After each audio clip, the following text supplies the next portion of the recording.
Pourquoi les bananes Haribo n'ont-elles pas le goût de banane?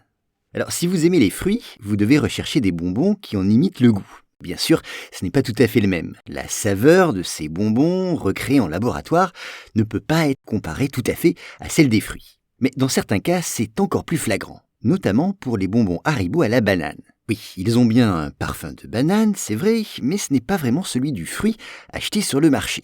Ce goût artificiel date de la fin du 19e siècle, date à laquelle les premiers arômes de banane ont été créés.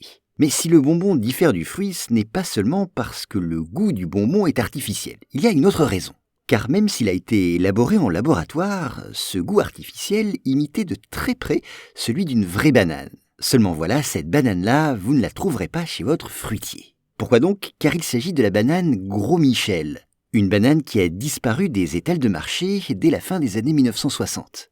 Et pourtant, ce fruit venu de Martinique, et dont les bonbons imitaient le goût, donc, vous l'avez compris, se vendait bien. Sa taille et sa peau épaisse en rendaient l'exportation très commode. Quant à sa saveur, elle avait du succès auprès des consommateurs, une banane qui était plus sucrée que la plupart des fruits vendus aujourd'hui. Et le bonbon Haribo s'est inspiré du goût de cette banane Gros Michel, dont les saveurs ont disparu aujourd'hui.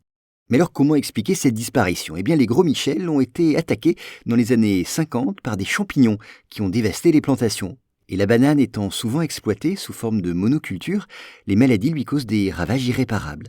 D'ailleurs, sachez que la Cavendish, qui pour l'essentiel a remplacé la banane Gros Michel, a déjà été touchée par des champignons qui ont causé de gros dégâts.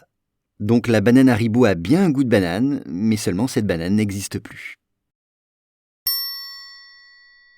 Voilà pour cet épisode. S'il vous a plu, sachez que j'en publie plusieurs par jour sur mes podcasts Choses à savoir. Je mets tous les liens en description. Merci.